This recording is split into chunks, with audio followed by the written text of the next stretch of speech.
ನೋಡ್ರಪ್ಪ, ಇದು bike taxi ಅಲ್ಲ. ಅದು ನೀವು ಯೂಸ್ ಮಾಡ್ತಾ ಇರೋದು personal white board two wheeler, ಅದು ಟ್ಯಾಕ್ಸಿ ಅಲ್ಲ. ಅರ್ಥ ಆಯ್ತಾ? ಟೂ ವೀಲರ್ ಅನ್ನು, ಪರ್ಸನಲ್ ಟೂ ವೀಲರ್ ಅನ್ನು ನಿಮ್ಗೆ ನಿಮ್ ಫ್ಯಾಮಿಲಿಗೆ ಯೂಸ್ ಮಾಡೋದು ಕಮರ್ಷಿಯಲ್ ಪರ್ಪಸ್ ಯೂಸ್ ಮಾಡ್ತೀರಾ. ಕಮರ್ಷಿಯಲ್ ಪರ್ಪಸ್ ಅಂದ್ರೆ ಎಲ್ಲೋ ಬೋರ್ಡ್ ಹಾಕೊಂಡು ಪಾಯಿಂಟ್ ಟು ಪಾಯಿಂಟ್ ಅಮೌಂಟ್ ಇಸ್ಕೊಂಡು ಓಡಿಸೋ ತರ ನೀವು ಮಾಡ್ತಾ ಇದ್ದೀರಾ. ಅದರಿಂದ ಯಾರಿಗೆ ಎಫೆಕ್ಟ್ ಆಗ್ತಾ ಇದೆ ಅಂದ್ರೆ ಕ್ಯಾಬ್ ಚಾಲಕರಿಗೆ, ಕ್ಯಾಬ್ ಮಾಲೀಕರಿಗೆ, ಆಟೋ ಚಾಲಕರಿಗೆ, ಆಟೋ ಮಾಲೀಕರಿಗೆ ಅವರು ಡೆಡಿಕೇಟ್ ಆಗಿದ್ದಾರೆ. ಅವ್ರು ಬೇರೆ ಏನು ಕೆಲಸ ಮಾಡಲ್ಲ ಅವರು. ಅದರಿಂದ ಎಫೆಕ್ಟ್ ಆಗ್ತಾ ಇದೆ. ಅದರಿಂದ ಏನಾಗಿದೆ, ಇದನ್ನು ಇಲ್ಲಿಗಲ್ ಆಗಿ ಯೂಸ್ ಮಾಡ್ತಾ ಇದ್ದಾರೆ. ಇದ್ರಲ್ಲಿ ನಾನು ನೋಡಿದ್ದೀನಿ, ಸಾಫ್ಟ್ವೇರ್ ಇಂಜಿನಿಯರ್ಸ್ ಇದ್ದೀರಾ, ಕೆಲವರು ಬಡವರು ಇದ್ದೀರಾ, ಕೆಲವರು ಕೂಲಿ ಮಾಡೋರು ಇದ್ದೀರಾ, ಕೆಲವರು ಯಾರು ಇವಾಗ ನಾನು UK ಹೋಗ್ಬೇಕು ಸರ್ ಅಂತ ಪಾಸ್ಪೋರ್ಟ್ ವೀಸಾ ತೋರಿಸಿದ್ರು ನನಗೆ, ಅವರು ಇದ್ದೀರಾ. ಬಟ್ ಕೆಲವರಿಗೆ ಅನಿವಾರ್ಯತೆ ಏನಿದೆಯೋ ನಂಗೆ ಗೊತ್ತಿಲ್ಲ. ಇವಾಗ ನೀವು ಮನೆಯಿಂದ ಹೋದಾಗ ಆಫೀಸ್ಗೆ ಕ್ಯಾಬ್ ತರ, ಟ್ಯಾಕ್ಸಿ ತರ ಯೂಸ್ ಮಾಡ್ತೀರಾ, ಆಫೀಸಲ್ಲಿ ಕೆಲಸ ಮಾಡ್ತೀರಾ. ಆಮೇಲೆ ಸಾಯಂಕಾಲ ಮನೆಗೆ ಹೋಗುವಾಗ ಅದನ್ನ ಆಮೇಲೆ ಕ್ಯಾಬ್ ತರ ಯೂಸ್ ಮಾಡ್ತೀರಾ. ಬಟ್ ಅದನ್ನೇ ನಂಬ್ಕೊಂಡಿರುವ ಆಟೋ ಚಾಲಕರು, ಕ್ಯಾಬ್ ಚಾಲಕರಿಗೆಲ್ಲ ಇದು ತೊಂದರೆ ಆಗುತ್ತೆ. ಆಮೇಲೆ ಇದು ಕಾನೂನು ವಿರುದ್ಧ. ಇದು ನೀವು ಟೂ ವೀಲರ್ ವೈಟ್ ಬೋರ್ಡ್ ಅನ್ನು ಪರ್ಸನಲ್ ವೆಹಿಕಲ್ ಅಂತ ಹೇಳೋ, ಅದನ್ನು ಕಮರ್ಷಿಯಲ್ ವೆಹಿಕಲ್ ಅಂತ ಹೇಳಲ್ಲ, ಟ್ರಾನ್ಸ್ಪೋರ್ಟ್ ವೆಹಿಕಲ್ ಅಂತ ಹೇಳಲ್ಲ, ಪರ್ಸನಲ್ ವೆಹಿಕಲ್ಸ್ ಅವು. ಪರ್ಸನಲ್ ವೆಹಿಕಲ್ಸ್ ತಗೊಂಡು ಹೋಗ್ಬಿಟ್ಟು ಕಮರ್ಷಿಯಲ್ ಪರ್ಪೋಸ್ ಇದ್ರೆ ಕಾನೂನು ವಿರುದ್ಧ ಯಾವಾಗ್ಲೂ. ಅದು ಯಾವತ್ತಾದ್ರೂ ನಿಮ್ಮ ಮೇಲೆ ಕ್ರಮ ಕೈಗೊಳ್ತೀವಿ.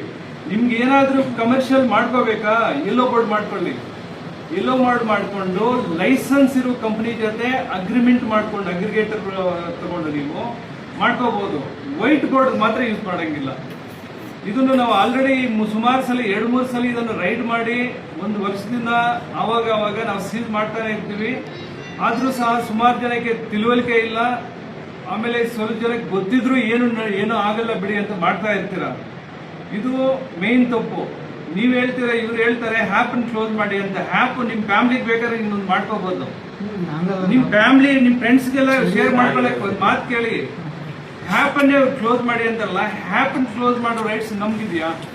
ಹ್ಯಾಪ್ ಯಾರು ಬೇಕಾದ್ರೂ ಮಾಡ್ಬೋದು. ನಿಮ್ ಮಗಳು ಇಂಜಿನಿಯರ್ ಆಗಿದ್ರೆ ನೀನೊಂದು ಹ್ಯಾಪ್ ಮಾಡ್ಕೋಬಹುದು ನಿಮ್ ಮನೆಗೆ.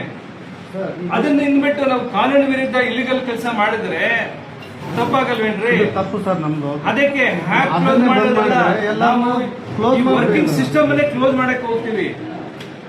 ಬೇರೆಯವ್ರಿಗೆ ಯಾರ್ಯಾವ್ದು ಅನ್ಯಾಯ ಆಗ್ತಾ ಇದ್ರೆ ನಾವು ನಮ್ ಕಂಪ್ಲೇಂಟ್ ಬಡವರ ಮೇಲೆ ಹೊಟ್ಟೆ ಮೇಲೆ ಇಲ್ಲ, ಕಂಪ್ಲೇಂಟ್ ಆಗಿದೆ ಇದು.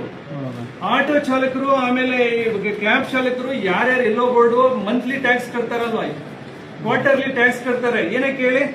ಪಬ್ಲಿಕ್ ಇಂದ ದುಡ್ಡು ಇಸ್ಕೊಂಡು ಸರ್ವಿಸ್ ಮಾಡ್ಲಿಕ್ಕೆ ಅವರು 3 ತಿಂಗಳಿಗೊಂದ್ಸಲಿ ಟ್ಯಾಕ್ಸ್ ಕಟ್ತಾರೆ. ಈ ಗಾಡಿಗೆ ಎಲ್ಲಿದೆ ಟ್ಯಾಕ್ಸ್?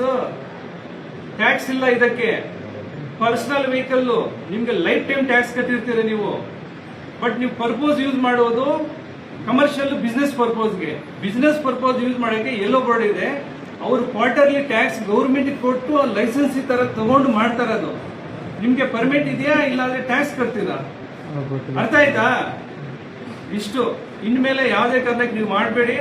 ಇದು ಮೇಲಾಧಿಕಾರಿಗಳಾದ ನಮ್ಮ ರಾಜ್ಯದ ಕಮಿಷನರ್ ಅವರ ಆದೇಶದ ಮೇಲೆ ನಾವು ಇವತ್ತು ಎಲ್ಲಾ ಆಫೀಸ್ಗಳು 11 ಆಫೀಸಲ್ಲಿ ಸೀಸ್ ಮಾಡ್ತಾ ಇದ್ವಿ ಗಾಡಿಗಳು. ಮೇಲಿನಿಂದ ಏನು ಬರುತ್ತೋ, ಏನು ಕ್ರಮ ಕೈಗೊಳ್ಳಬೇಕಾಗಿರುತ್ತೋ ಅದನ್ನ ನಾವು ನಿಧಾನಕ್ಕೆ ತಗೋತೀವಿ. ಇವಾಗ ನಾವು ಚೆಕ್ ರಿಪೋರ್ಟ್ ಇಶ್ಯೂ ಮಾಡ್ತೀನಿ. ನೀವು ಚೆಕ್ ರಿಪೋರ್ಟ್ ತಗೊಂಡು ನೀವು ಹೋಗ್ಬೋದು.